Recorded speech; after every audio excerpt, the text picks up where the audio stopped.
Hello my dear friends, you're in the Military Summary channel, and this short video we're going to discuss the events that took place during the previous 12 hours, and of course the most important one took place in Kiev and Moscow, the capitals of Ukraine and Russian Federation. Yesterday in the evening the Russians launched another wave of drone attack above the territory upon the capital of Ukraine, but we haven't received any photo video confirmations of the result of those attacks, and probably because if you remember, we discussed in the previous videos that during the previous 48 hours the Ukrainians captured and arrested around 36 civilian people, just regular people who were making photo and video films and something like this. So they were captured because there is a law in Ukraine that are not allowed the Ukrainians to make any photo or any video records of working their defense system and something like, and the results of attacks. Now this morning we start receiving a lot of updates from Moscow, the capital of Russian Federation. Moscow was under a very heavy and strong attack of Ukrainian drones, and there is at least two positions, two official, there is like official and an unofficial position of people from Moscow about the situation of that attack. The Ministry of Defense of Russian Federation reported that as a result of a drone attack, there were around 8 drones. 3 of those drones were captured by the Russians. They were captured using the radio signal, and there were the Ukrainians lost control of those drones, and those drones sat down, or at least the Russians managed to change the coordination of those drones, so that's why they attacked completely the wrong targets and so on. And 5 of those drones were destroyed by using the air defense system. And furthermore, we have the video confirmation of air defense system. As you can see, this is Pantsir S, the Russian air defense system. Currently now this system launches missile, and probably as a result of that launch the Russians managed to destroy another drone. Furthermore, there were video confirmations of explosions. For example, this video shows the explosion of the drone somewhere in the fields. As we understand, probably that was the drone that the Russians are saying managed to capture or to change control using the radio signal weapon. And another drone was shut down using the missiles. This is the drone, and now we're going to see explosion in the sky. So this is the official position of Russian authorities, that 8 drones took part in that attack, but unofficial sources are saying that there were around 25 drones all over the territory of Russian Federation, of Moscow. Some of those drones hit the buildings, some of those drones managed to break the glasses, windows, and enter some apartments of some civilians, but they didn't explode. Some of them were destroyed and so on.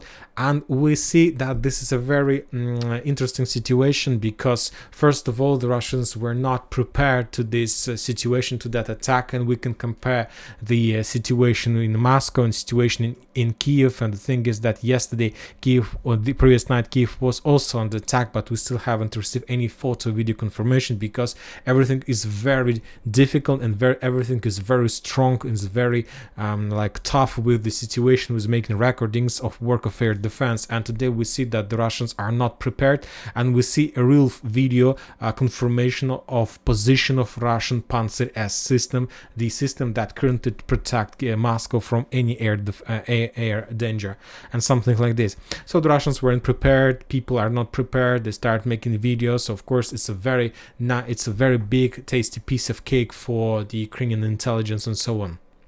Furthermore, the question is why the Russians and the Ukrainians have completely different numbers. Not the Russians and Ukrainians, why the Russians, two sources, have completely 2 different numbers about the number of drones that were attacking Moscow. As I told you, 25 drones against 8 drones. And probably understand that Ministry of Defense of Russian Federation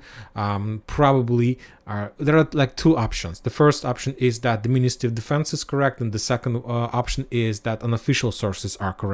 And if the Ministry of Defense is correct, then probably the unofficial sources were suffered, and the panic would get onto the panic attack, and that was some kind of work of probably Ukrainian intelligence who were trying to make panic among the people of Moscow and so on. And another thing, if that the unofficial sources were correct, that means that Ministry of Defense were trying to reduce the panic as well, and probably they were trying to hide the real, not just to hide, but to probably to reduce the consequences of that attack. The thing is that the most important question is not that Ukrainians attacked Moscow and that they had technologies. We knew that Ukrainians had such technologies a very long time ago. The most important thing, as if you ask me, I'll give you my opinion, is that Ukrainians are able to use swarm drone attack doctrine. And furthermore, they do have, let's call it like infrastructure to use swarm drone attack doctrine. And first of all, there are not much places in Ukraine where you can use, which you can use to attack Moscow. And probably it's going to be my speculation, my projections that Ukrainians were attacking Moscow from the Mirgorod air base, from this area. This is the closest military airport that located in Poltava region. It's like right in front of territory of Russian Federation. There is like just Sumy region that behind the Russian territory, and probably the Ukrainians. And the second question is that Ukrainians have possibility to use swarm drone attack doctrine methods and tactic, and furthermore the Ukrainians do have infrastructure to attack almost at the same time. So that means that they can, let's say, take 25 drones, 50 drones, 100 drones to launch them at the same time, and then to redeploy their equipment that they use to launching those drones. And the Russians understand that this is not very good, because those drones that were attacking Moscow aren't so expensive like Global Hawk or even some kind of analogs from the Russian side. Those were very cheap and very cheap drones that Ukrainians can build, at least I believe like hundreds or probably thousands per month in the future, of course. And now the Russians need to understand what kind of technology the Ukrainians were using to use the swarm drone attack, and whether they need to use airfields like Mirgorod, or they can use just regular fields, or even just the regular roads like this road that goes from, let's say, Kiev to, let's say, Moscow, this MO2. So or they need a specialized like equipment to do this.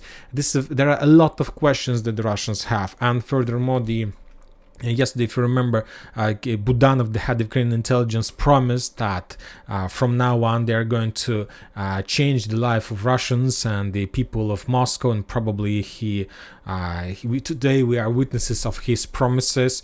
So we'll see whether the Ukrainians are able to support this level of attacks, or they need a time, some kind of pause between attacks, because this is also very important questions that the Russians want and need to find an answer. And furthermore, when talking about the entire situation, we discussed yesterday about the attack in direction of, let's say, Khmelnytsky airport, Starokonstantinov, where the 5 Su-24 were destroyed as a result of epic fail of Minister of Defense of United Kingdom. And Mirgorod is also a very important airfield in this part of Ukraine, and the Russians recently they stopped attacking this area, probably since the previous year. And the question is why the Russians are not bombing this airfield. This is the closest one, and probably the Russians don't need to use even like Iskanders or other type of weapon. There is not much distance, and probably they do have possibilities to use regular artillery and cheap artillery systems to bomb this Mirgorod air base.